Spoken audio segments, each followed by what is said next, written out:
다자하오, ¿cómo está? My name is Victor, and in today's video, we're gonna be talking about the fashion film that I've recently posted. I want to break down all the issues that I've encountered and also the solutions that I've come up with at that time. And I want to give a big shout out to my friend Lawrence. He's a great fashion photographer. He's one of the best in my opinion, and he invited me to shoot video. Well, I was hired to be a drone operator to shoot the location. It was a collaboration between Fashion Magazine and Alafia Health, which is a cannabis farm. The goal of this video is hopefully you kind of know what happens behind the scenes and how I solve the problems that I've encountered during this shoot. And if you haven't seen the fashion film yet, it's gonna be here somewhere on the top. There's gonna be a card. Okay, so first issue that I've encountered was the outfits. Getting into the shoot, even before the shoot, we did not know any outfits that were gonna be worn during that day, so you can't really plan of like what to showcase. Like it's one of those impromptu decisions when you look at the outfit, like kind of how they pose, and always refer to the client like what feature of the outfit would you like to see more or to highlight. Same goes with product photography or product videography. You always have to ask the client what are the main features you want to sell for this product.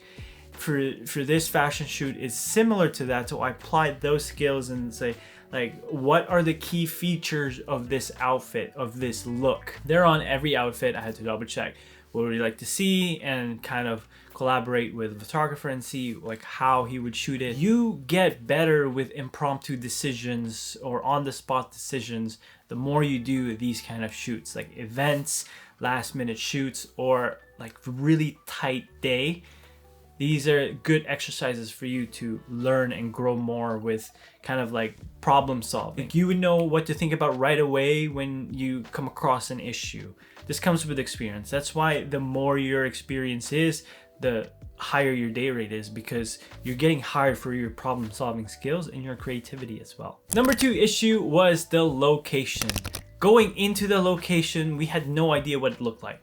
So to solve this problem, we allotted a time on the first hour to scout around the area, see what it looks best and where to shoot and everything. Usually you would do a location scout where you go to the location prior to the shoot, either the day before, a week before, to just prepare your setup, lighting setup, your blocking, your composition, everything. So we drove around this golf cart and just checked out the location. Luckily, the lighting and the clouds were great. Like we did not expect this to look this great. Normally, if you don't know the location, or if you can't do a location scout, ask for photos of the location and see if you can kind of do your location scout with the reference photos. Videos as well, it works beforehand. Ask your client. This is not available prior to the shoot.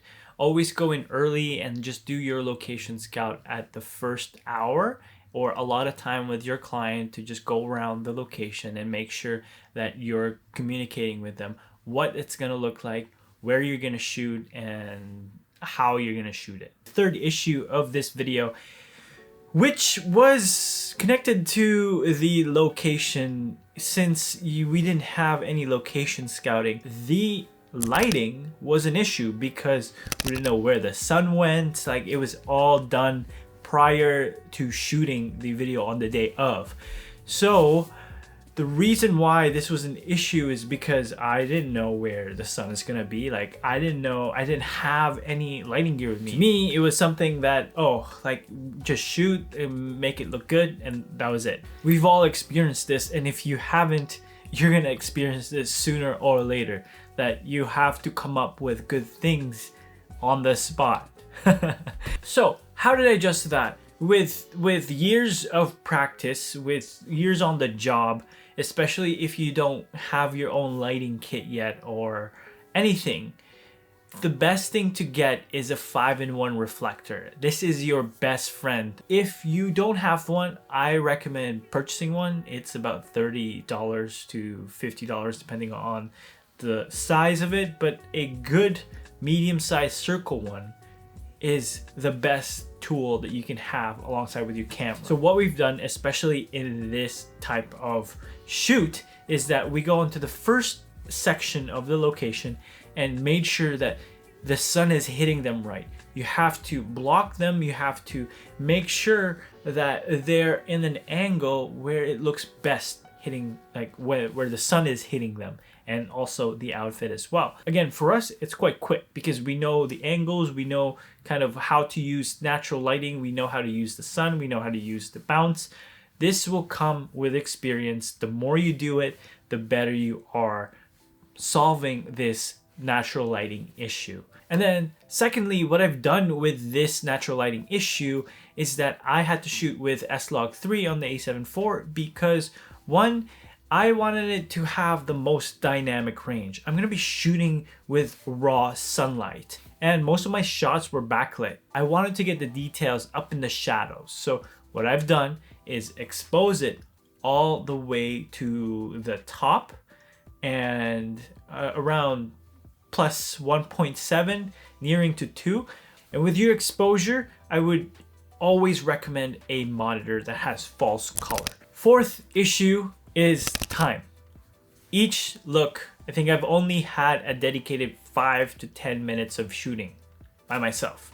I was always shooting alongside with the photographer because we were constrained with time, and also the video is secondary and the photography is the primary because it was going on print, and the video was only going to go on their website and socials. So we didn't really have a priority, so we always come in second for videos. Most likely if it's a hybrid shoot, that's what's going to happen. This depends on the client and depending on the project as well. Since we have a limited time amount to shoot, what I've done is that I've asked the photographer, my friend, and I asked him, I was like, oh, can I shoot right along beside you? I'll get out of the way, and if I'm in the way, just let me know. Just yell at me.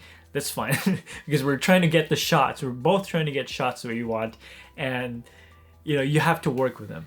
Always befriend the photographer if you're doing a hybrid shoot, because it'll make your life so much easier, and also his life. It's just a collaboration, right? You want to have a good experience shooting alongside with the team that you're shooting with. At least while he's shooting on his time, like 20-30 minutes, I was getting my shots already. I'm getting filler shots or getting some really nice looking side shots, and sometimes front view shots as well. Sometimes I can just like go right beside him.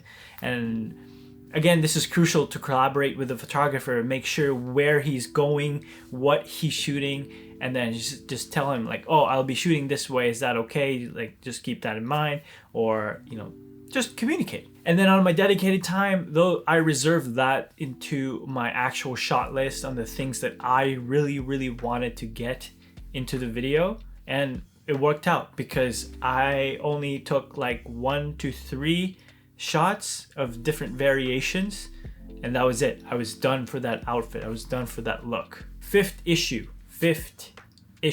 is dust.